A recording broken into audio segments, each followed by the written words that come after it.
வணக்கம் நண்பர்களே, welcome to கேக்கி cooking. சமையலின் இனிமையை பகிர்ந்து கொள்வது ஒரு சிறிய நல்ல இனிமையான பயணம். இதில் நான் உங்களை சந்திக்கிறதுல ரொம்பவுமே சந்தோஷமாக ஃபீல் பண்ணுறேன். நம்மளோட பாரம்பரியமிக்க உணவுகள் முதல் புதுமை சொட்டும் ஹெல்த்தியான ரெசிப்ஸ்கள் வரை எல்லாமே எளிய முறையில் சுவையோடு டேஸ்டியாக உங்களுக்கு நான் தரதுக்கு சமையல் செய்வதற்கான வழிகாட்டுதல் டிப்ஸ் எல்லாமே இந்த சேனலில் நான் உங்களுக்கு சொல்லிகிட்டு இருக்கேன். சாதாரண சமையலை ஒரு சிறந்த அனுபவமாக நீங்கள் மாற்ற விரும்புகிறீங்கன்னு சொன்னால் நம்ம சேனலை சப்ஸ்கிரைப் பண்ணி வச்சுக்கோங்க. சப்ஸ்கிரைப் பண்ணுங்கள், சுவையை உணருங்க. சமையலின் சுவையான உலகம் உங்களுக்கு இந்த சேனலில் கண்டிப்பாக கிடைக்கும். அந்த வகையில் நம்ம இன்றைக்கி ரொம்பவுமே ஹெல்த்தியான ஒரு ரெசிப்ஸ் பற்றி தான் பார்க்க போகிறோம். கொண்டைக்கடலை கிரேவி இது சுவையாக ரொம்ப ஹெல்த்தியாக செய்கிறது எப்படின்றத பற்றி நான் உங்களுக்கு இதில் ரொம்பவுமே நல்ல ஒரு டிப்ஸ் எல்லாமே சொல்ல போகிறேன். இந்த கொண்டைக்கடலை கிரேவி நீங்கள் எப்படி ஹெல்த்தியாக உங்கள் ஃபேமிலிக்கு நீங்கள் சர்வ் பண்ணுறீங்க இது பற்றி நான் உங்களுக்கு ரொம்பவுமே ஈஸியாக சொல்லித்தர போகிறேன். இதுக்கு தேவையான பொருட்கள்னு பார்த்திங்கன்னா, கொண்டைக்கடலை 1 கப், வெங்காயம் 2, தக்காளி 2, இஞ்சி பூண்டு விழுது 1 மேஜைக்கரண்டி எடுத்துக்கோங்க, மிளகாய்த்தூள் 1 மேஜைக்கரண்டி, தனியாத்தூள் மேஜைக்கரண்டி 1 எடுத்துக்கோங்க, மஞ்சள் தூள், கருவேப்பிலை, கொத்தமல்லி கொஞ்சமாக எடுத்துக்கோங்க, உப்பு தேவையான அளவு எடுத்துக்கோங்க, எண்ணெய் 2 மேஜைக்கரண்டி எடுத்திங்கனாலே போதுமானது. உங்களுக்கு பட்டை கிராம்பு பிடிக்கும்னு சொன்னால் பட்டை கிராம்புமே நீங்கள் யூஸ் பண்ணிக்கலாம். இதில் ரொம்பவுமே முக்கியமான விஷயம் என்னென்னு பார்த்தீங்கன்னா, ஊற வச்ச கொண்டைக்கடலை குக்கரில் 4 விசில் வச்சு நல்லா வேக வச்சு நீங்கள் எடுத்துக்கணும். இப்படி எடுத்துகிட்டு கடாயில் எண்ணெயை ஊற்றி பட்டை, கிராம்பு, கருவேப்பிலை இது எல்லாத்தையும் சேர்த்து நீங்கள் எடுத்துக்கணும். அப்புறம் இது கூட வெங்காயம் சேர்த்து தங்க நிறம் வரும் வரை நல்லா நீங்கள் பொன்னிறமாக அதை வறுத்து எடுத்துக்கணும். இது கூடவே இஞ்சி பூண்டு விழுது சேர்த்து நன்கு நீங்கள் அதை நல்லா வதக்கி எடுத்துக்கணும். அதுக்கப்புறமா தக்காளி சேர்த்து நல்லா மசிகிற வரலும் நீங்கள் நல்லா அதை வதக்கி எடுத்துக்கோங்க. அது கூடவே மஞ்சள் தூள், மிளகாய் தூள், தனியாத்தூள் இதெல்லாம் சேர்த்து நல்லா கிளறி எடுத்துக்கணும். இப்போ நீங்கள் வேக வச்சு எடுத்துகிட்டு இந்த கொண்டைக்கடலையை சேர்த்து தேவையான அளவு தண்ணியை நீங்கள் அதில் போட்டுக்கணும். இந்த மசாலா எல்லாத்தையும் நல்லா நம்ம கிளறி ஒரு 10 நிமிஷத்துக்கு நல்லா கொதிக்க விடணும். இங்கே பாருங்கள், நல்லா வேக வச்சு இந்த கொண்டைக்கடலையை நம்ம இது கூட சேர்த்து எடுத்துட்டு ஒரு 10 நிமிஷம் நல்லா கொதிக்க வைக்கணுங்க. நம்ம இதுக்கு லாஸ்ட்டில் தான் இது கூட நம்ம கொத்தமல்லி இலையை தூவி நம்ம எடுத்துக்க போகிறோம்.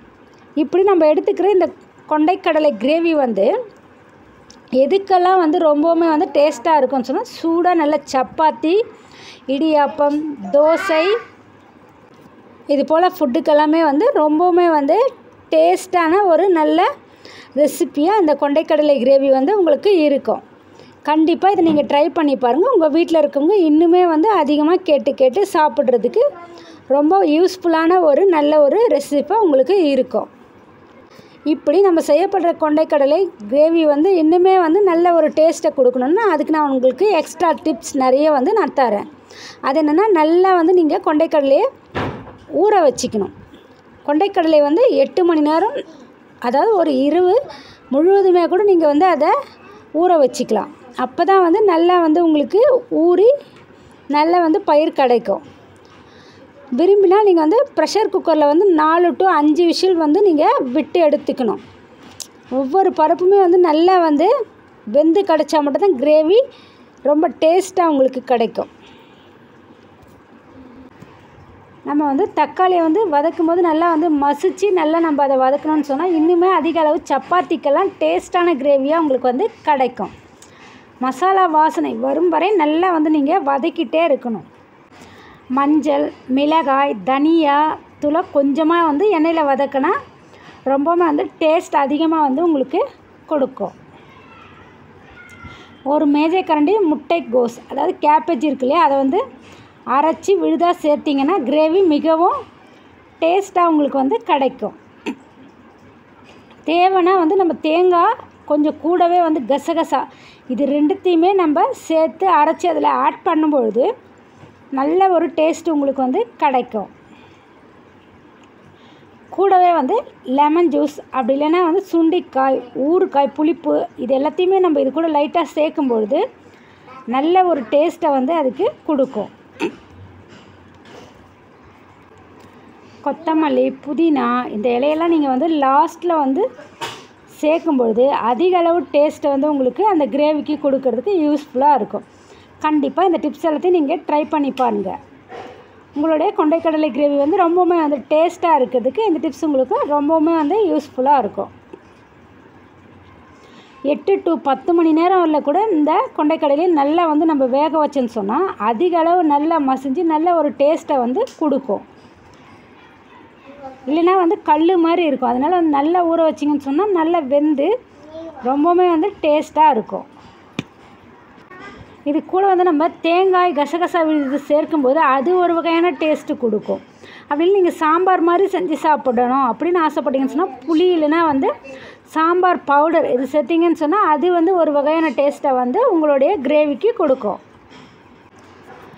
வதக்கிய வெங்காயம், தக்காளி, மிளகாய், தனியாத்தூள் இது எல்லாத்தையுமே அது மிக்சியில் வந்து நல்லா அரைச்சி நீங்கள் விழுதாக எடுத்து அதுக்கப்புறமா நீங்கள் அதில் ஆட் பண்ணும்போது இதில் வேறு லெவலில் நெக்ஸ்ட் லெவலுக்கு உங்களுடைய டேஸ்ட்டு வந்து அதிகமாக இந்த கிரேவிக்கு சேர்க்க முடியும்.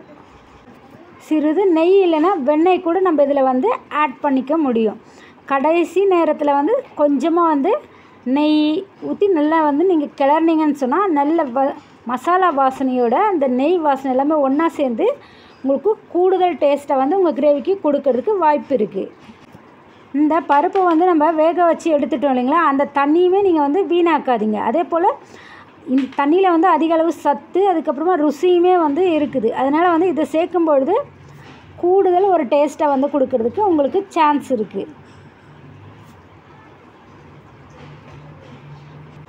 தக்காளி வந்து நல்லா மசிக்காமல் நம்ம அதில் கரையாத இருக்கிற சுச்சுவேஷன் வந்து மசாலாலாம் வந்து நம்ம ஆட் பண்ணக்கூடாது. நல்லா வந்து அதில் மசிஞ்சு நல்ல ஒரு கிரேவி பதத்தில் அது வந்ததுக்கு அப்புறமா மட்டும்தான் நம்ம வந்து மசாலாவை சேர்க்கணும்.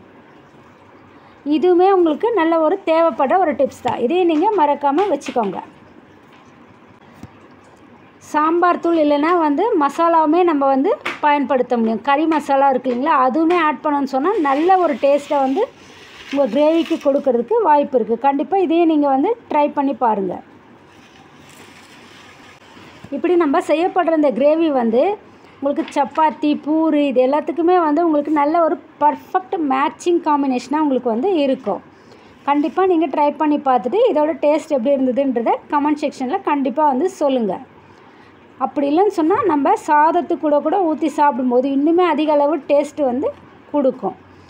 இதில் நெய் ஆட் பண்ணும்பொழுது அதுக்கு அதிக அளவு டேஸ்ட்டாகவே இருக்கும். உங்கள் வீட்டில் இன்னுமே வந்து விரும்பி வேணும் கேட்டு சாப்பிடுவாங்க.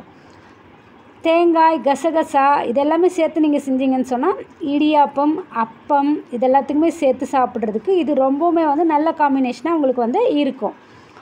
குறிப்பாக கருவேப்பிலை, கொத்தமல்லி இதெல்லாம் வாசனை நிறைந்த கிரேவியாக இருக்கிறதுனால இது தோசை அதுக்கு எல்லாத்துக்குமே ரொம்பவுமே வந்து டேஸ்ட்டாக இருக்கும். இதுக்கு நல்ல ஒரு பார்ட்னராக ஒரு நல்ல சைடிஷ் என்ன நீங்கள் எடுத்துக்கலான்னு சொன்னால் உருளைக்கிழங்கு பொரியல் செஞ்சிட்டிங்கன்னா அது இன்னுமே வந்து அதிக அளவு உங்களுடைய சாப்பாட்டுக்கு டேஸ்ட்டை கொடுக்கும். நல்லா வந்து நீங்கள் மசிச்சு ரெடி பண்ணி எடுத்துட்டிங்கன்னு சொன்னால் அது இட்லிக்குமே வந்து நல்ல ஒரு காம்பினேஷனாக இருக்கும். நீங்கள் எங்கன்னா ட்ராவல் பண்ணிவிட்டு கொண்டு போகிறீங்கன்னு சொன்னால் அதுக்குமே இது ரொம்பவுமே வந்து உங்களுக்கு யூஸ்ஃபுல்லாக இருக்கும். கண்டிப்பாக இது போல் நீங்கள் நல்ல சூப்பரான கிரேவியை ரெடி பண்ணி நீங்கள் ட்ராவலுக்குமே கொண்டு போக முடியும். அதே போல் நம்ம இது வந்து நல்ல ஒரு சைடிஷ் நல்ல ஒரு நம்ம காம்பினேஷன் நமக்கு கிடைக்கும்போது இதில் இருக்கிற ஹெல்த் கேரும் நம்ம வந்து பார்க்கணும். உடல் நலம் வந்து நமக்கு ரொம்பவுமே வந்து முக்கியமான விஷயங்க. கொண்டைக்கடலை கிரேவி சாப்பிடும்பொழுது அதில் வந்து ஹெல்த்துமே வந்து ரொம்பவுமே வந்து உங்களுக்கு நல்ல ஒரு ஹெல்த்தியான ரெசிப்பாக இது உங்களுக்கு இருக்கும். நீங்கள் 8 மணி நேரம் நல்லா ஊற வச்சிங்கன்னா மட்டும் தான் இது வந்து நல்லா வந்து உங்களுக்கு ஜீரணமாகும். அது மட்டும் இல்லாமல் வாயு சம்மந்தமான பிரச்சனைகள் எதுவுமே வராத இருக்கும். இதெல்லாமே வந்து உங்கள் ஹெல்த்திக்கு தேவையான ரெசிப்ஸாகவும் இருக்கும். அதிக உப்பு, எண்ணெய் வந்து நம்ம அடர்த்தியான உணவில் வந்து இருக்கும். அதே போல் ஒரு தேக்கரண்டி எண்ணெயே இதுக்கு வந்து போதுமானது. அதிக அளவு எண்ணெயெல்லாம் நீங்கள் வந்து விட வேண்டிய அவசியமே கிடையாது. சரியான ப்ரோட்டீன்ஸ் இதில் உங்களுக்கு வந்து கிடைக்கும். சிறிது இஞ்சி, பூண்டு இதெல்லாம் சேர்க்கும்பொழுது ஜீரண சக்தியை வந்து அதிகமாகும். அதே போல் வாயு கேஸ்ன்னு சொல்லுவாங்க இல்லையா, அந்த ப்ராப்ளம் இல்லாமல் உங்களுக்கு வந்து இது ரொம்பவுமே வந்து தேவைப்பட்ட ஒரு டிஷ்ஷாக இருக்கும். இது போல் வந்து கொண்டைக்கடலை வந்து பெண்களுக்கு வந்து ரொம்பவுமே வந்து நல்லது. இல்லை அதிக அளவு ப்ரோட்டீன்ஸ், ஃபைபர் இது எல்லாமே இருக்குது. இதனால் வந்து பிசிஓடி ப்ராப்ளம் இருக்கவங்களுக்கு இது ரொம்பவுமே வந்து தேவையான ஒரு ரெசிப்ஸாக இது இருக்கும். கண்டிப்பாக இதை சாப்பிட்டு நீங்கள் பயனடைங்க. இதுதாங்க இன்றைக்கான சுவையான சமையல் பயணம். உங்களுக்கு இந்த ரெசிப்பியை வீட்டிலையே செஞ்சு பார்த்து உங்கள் அனுபவத்தை கமெண்ட் செக்ஷனில் கண்டிப்பாக வந்து சொல்லுங்கள். நம்ம வீடியோ உங்களுக்கு பிடிச்சிருந்துச்சுன்னா லைக் பண்ணுங்கள், ஷேர் பண்ணுங்கள், சப்ஸ்கிரைப் பண்ணுங்கள்.